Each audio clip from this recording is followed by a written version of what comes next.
Bonjour à vous, j'espère que vous allez bien. Aujourd'hui, nous allons parler de Jésus-Christ en tant que le CAF. Donc, nous reprenons notre série sur les lettres de l'alphabet et les révélations que ces lettres contiennent sur Jésus-Christ. Donc, aujourd'hui, on va étudier le CAF. Et le premier passage qu'on va lire, c'est Galates 3, verset 27. Vous tous qui avez été baptisés en Christ, vous avez revêtu Christ. Donc, nous voulons parler du CAF, qui est la 11e lettre de l'alphabet hébraïque. Et on va voir tout à l'heure que cette lettre-là a beaucoup à voir avec la notion de couverture, ou encore la notion de vêtement, ou encore la notion de revêtement. Donc, Galates 3, verset 27 nous explique que Christ est pour nous un revêtement. Il est aussi pour nous un revêtement, car nous tous qui avons été baptisés en Christ, nous avons revêtu Christ. Comme si Christ était devenu notre couverture. Notre couverture. Et cette notion de couverture des revêtements est profondément attachée à la lettre CAF. Donc Christ est notre couverture, il est notre vêtement. Nous tous qui avons été baptisés en Christ. Nous tous qui avons été baptisés en Christ. Donc, nous allons essayer d'explorer en détail ce que c'est. Regardons la lettre CAF, qui est la 11e lettre de l'alphabet hébraïque. Donc, nous nous rappelons, l'alphabet hébraïque a 22 lettres. Donc, CAF est la 11e. Et cette lettre-là signifie paume ou couverture. Car dans l'hébreu, les lettres ne sont pas des sons, mais les lettres sont des notions. Les lettres ramènent à des notions, à des entités, à des termes, à des principes. Donc, la notion à laquelle ramène la lettre CAF est la notion de paume. La paume qui se ferme, comme si elle couvre. Donc, dans le même élan, ça a aussi le sens de couverture, du fait de mettre au-dessus. Et sa valeur numérique, c'est la valeur 20. Donc, regardons un peu certains mots, en fait, qui ramènent à cette notion de couverture. On va commencer par le mot kofer en hébreu. Quand on lit Genèse 6, verset 14, Dieu dit à Noé: fais-toi une arche de bois, de gopher. Tu disposeras cette arche en cellules. Tu l'enduiras de poids en dedans et en dehors. Donc, Noé devait construire l'arche. Et Dieu avait donné une instruction par rapport à l'arche, c'est qu'il devait couvrir l'arche de quelque chose. Cette chose en question, c'est le poids ou encore le bitume. Et ce mot poids ou bitume, dans l'hébreu, c'est le mot kofer. Kofer, à ne pas confondre avec la nature du bois qui est gopher. Le bois devait être un bois de gopher, mais ce que Noé devait utiliser pour couvrir l'arche était le kofer, qui commence par un kaf. Et c'était une préfiguration de Christ, dans le sens où l'arche était une image de la maison de Dieu, du lieu de repos, du lieu de sécurité, le lieu où on échappe au jugement, le lieu où on échappe à la condamnation. Et ce lieu-là, c'est la maison de Dieu. Donc l'arche préfigurait cette maison de Dieu dans laquelle les fils de Dieu, Noé et sa famille, et tous les animaux qui avaient expérimenté le salut pouvaient trouver refuge. Et cette arche-là devait être couverte de poids, de kofer. Donc, tout à l'heure, quand on a lu Galates 3, verset 27, la Bible nous dit que nous avons revêtu Christ, nous tous qui avons été baptisés en Christ. Le baptême. Par le baptême, nous avons revêtu Christ. Et vous allez voir que l'arche, en fait, dans le livre de Pierre, Pierre nous informe que par l'arche, Dieu a préfiguré le baptême. Dieu a préfiguré le baptême. Et cette arche devait être couverte de poids.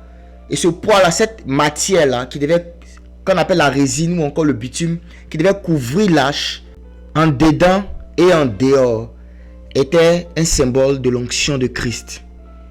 Le revêtement de Christ, en fait, c'est l'onction. Une onction qui est à l'intérieur, qui nous donne la victoire sur le péché. Une onction qui est aussi au-dessus de nous, qui nous donne l'autorité sur les œuvres des ténèbres. Donc, cette matière-là, le kofer, parlait de l'onction de Christ. Également, on voit dans Exode 40, verset 34, la nuée de Dieu, la gloire de Dieu qui couvrait la tente d'assignation. Et le verbe couvrir en hébreu, c'est le verbe kassa, qui commence également par un kaf. Tout à l'heure, j'ai fait le lien entre la lettre kaf et la notion de couvrir, de couverture. Et également, on voit cela dans le verbe. La nuée parle de la gloire de Dieu qui devait couvrir la tente d'assignation. Également ici, la tente d'assignation, une préfiguration de la maison de Dieu qui était couverte par la nuée, qui est la gloire de Dieu, qui est la présence du Saint-Esprit, qui est la manifestation tangible, la manifestation visible de l'Esprit de Dieu, qui était couverte, qui était kassa.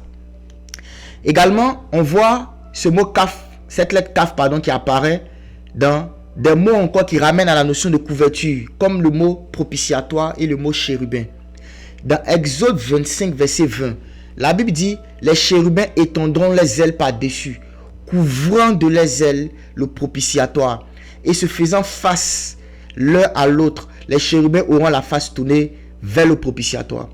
Donc, on voit également ici le mot propitiatoire, ou encore le lieu en fait où on devait faire le sacrifice, où on devait mettre le sang, où le souverain sacrificateur devait mettre le sang une fois par an pour intercéder pour ses propres péchés et pour les péchés du peuple. Ce lieu-là, en fait, était comme une table et il y avait des chérubins au-dessus qui devaient couvrir ce lieu-là de leurs ailes, étendre leurs ailes. Et déjà même le mot propitiatoire en hébreu, c'est kaporet. Kaporet. Et ce mot-là parle en fait de la rédemption, parle de l'expiation des péchés, parle du fait que les péchés sont couverts. Et ce mot commence par un kaf. La propitiation ou encore le propitiatoire est une œuvre en fait qui permet de couvrir le péché par le sang. Donc on voit ici que ce mot commence par un kaf. Également les êtres qui devaient couvrir de leurs ailes. Et le mot aile en hébreu c'est le mot kanaf qui commence également par un kaf. Mais les êtres célestes qui devaient couvrir par les ailes, ce sont les kéroubim en hébreu. Kéroubim que nous on traduit en français par des chérubins.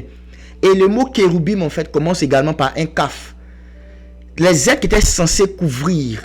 Et vous allez vous rendre compte que dans la Bible, plusieurs fois le mot kéroubim ou encore chérubin est rattaché à la notion de couverture. Couverture. Couverture. Donc, propitiatoire qui parle du pardon des péchés, le fait de couvrir les péchés. Et les chérubins, les êtres en fait qui par leurs ailes au-dessus couvrent le propitiatoire. Toutes ces notions-là, tous ces mots-là en fait commencent par la lettre kaf. Comme pour insister encore sur le fait que cette lettre kaf-là révèle Christ en tant que notre couverture, en tant que notre revêtement, celui qui nous couvre, celui également qui efface nos péchés par son acte d'expiation et de propitiation qu'il a fait à la croix. La Bible dit qu'il a porté nos péchés. Donc il a pris sur lui nos péchés et il est mort sur le bois de la croix. Et parce qu'il a fait ça, il nous a donné accès au lieu saint de Dieu. Son sang a couvert et a effacé nos péchés. Son sang a couvert et effacé nos péchés. Donc le kaf ici, cette lettre-là, révèle principalement Christ en tant que celui qui couvre. Celui qui couvre. Et la Bible nous dit que celui, dans le psaume 91, celui qui demeure sous l'abri du Très-Haut repose à l'ombre du Tout-Puissant. Donc celui qui demeure sous l'abri du Très-Haut repose à l'ombre, c'est-à-dire il est couvert par l'ombre du Tout-Puissant. Et ce Tout-Puissant là, c'est Jésus-Christ. Et on va regarder un autre mot également qui commence par la lettre kaf, qui également ramène à la notion de couverture, la notion d'intercession également. Parce que cette notion de couverture aussi parle de l'intercession. C'est le mot Kohen. Le mot Kohen en hébreu qui est sacrificateur. Et dans Genèse 14, verset 18, la Bible dit que Melchisédek, roi de Salem, il était sacrificateur du Dieu très haut. Donc, la couverture ici, en fait, est aussi attachée à la notion de sacrificateur. Donc, comment est-ce qu'un sacrificateur couvre? Un sacrificateur couvre par l'intercession. Il couvre de ses prières par l'intercession. C'est par ses prières que le sacrificateur couvre. Et la Bible nous dit dans le livre de Romains 8, verset 33 à 34 que Christ est assis à la droite de Dieu et il intercède pour nous. Il intercède pour nous. Donc, Jésus-Christ nous couvre également par son intercession continuelle pour nous. Le fait qu'il prie. Et pourquoi est-ce qu'il prie? Il prie en fait pour que même les péchés pour lesquels on ne s'est pas repenti parce qu'on n'est pas conscient, ces péchés-là soient pardonnés. Et dans 1 Jean chapitre 2, le verset 1, Jean nous dit, petits enfants, je vous écris ces choses afin que vous ne péchiez point. Mais si quelqu'un pêche ou quelqu'un a péché, qu'il sache que nous avons un avocat auprès du Père, Jésus-Christ le juste, qui est une victime de propitiation, non seulement pour nous, pour nos péchés, mais aussi pour les péchés du monde. Donc, nous avons un avocat auprès du Père qui prie et qui intercède pour nous continuellement. Dans ce sens, il nous couvre en tant que le Cohen, en tant que le sacrificateur par excellence, en tant que Melchisédek, qui est aussi roi de paix. Il est le roi de paix, il est le roi de justice, il est le roi de Salem. Donc, la Bible nous parle ici de Christ en tant que notre sacrificateur, notre Cohen, notre couverture. Il nous couvre par les prières d'intercession. Il nous couvre par ses prières. Le fait qu'il prie pour nous, pour que les projets et les plans divins qui ont été écrits par Dieu sur nous puissent trouver accomplissement. Donc Christ est notre couverture, dans ce sens que il est notre sacrificateur, il est notre Cohen, il intercède pour nous. Ainsi, même si personne ne prie pour nous, nous avons un avocat. Son nom c'est Jésus-Christ. Nous avons un sacrificateur, un souverain sacrificateur qui intercède continuellement à notre sujet. Continuellement, pour chacun d'entre nous. Il mentionne le nom de chacun individuellement. Parce qu'il nous connaît individuellement. La Bible dit qu'il nous appelle par notre nom. Donc chacun individuellement devant le Père. Christ nous présente au Père individuellement. Et il nous couvre. Il nous couvre continuellement par ses prières. Car il est notre Cohen. Nous allons terminer par parler du chiffre 20 dans la Bible. Qui est la valeur numérique du CAF. Donc ce chiffre 20 là, on le voit apparaître plusieurs fois dans les Écritures. Et je vais donner deux cas principaux où 20 apparaît, deux contextes. Dans Genèse 31, verset 38, on voit Jacob dire à Laban que je t'ai servi pendant 20 ans. T'ai servi pendant 20 ans. Donc il y a cette notion de souffrance et d'esclavage dans laquelle Jacob était quand il était avec Laban. Et cela a duré 20 ans. Et dans Genèse 37, verset 28, quand les frères de Joseph l'ont vendu, ils l'ont vendu à 20 cycles d'argent. Donc on voit deux fois, parce que la Bible nous dit sur le témoignage de 2 ou 3 personnes, une vérité sera établie. On voit deux fois dans les Écritures le 20 apparaître là où la souffrance et l'esclavage, cette notion-là apparaissent également. Donc le chiffre 20 ici peut faire référence à la notion de souffrance, peut faire référence à la notion d'esclavage. Et l'une des définitions du CAF, c'est la paume. La paume qui est fermée. La paume qui est fermée peut ramener aussi à la croix où Christ a souffert. Et Christ a servi comme un esclave. Et il a souffert dans sa chair. Donc le vin ramène à ça, premièrement. Également, le vin ramène aussi à la notion de maturité et de responsabilité. Si vous lisez le livre de Nombres au chapitre 1, où Dieu avait demandé de faire le dénombrement du peuple d'Israël, ce dénombrement en fait devait se faire pour des hommes qui avaient l'âge au-dessus de 20 ans. Et on considérait que celui qui avait un âge au-dessus de 20 ans était capable d'aller à la guerre, était capable de porter des armes, donc était capable d'être responsable. Il avait un niveau de maturité qui le qualifiait pour être responsable et pour aller à la guerre à partir de 20 ans.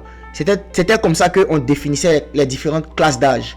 À partir de 20 ans et au-dessus. 20 ans et au-dessus. Plusieurs fois dans Nombres chapitre 1, cela apparaît. Cela nous montre aussi que le 20 peut faire référence à la maturité et à la responsabilité. La maturité et la responsabilité. Et également, ça se lie à la notion de sacrificateur.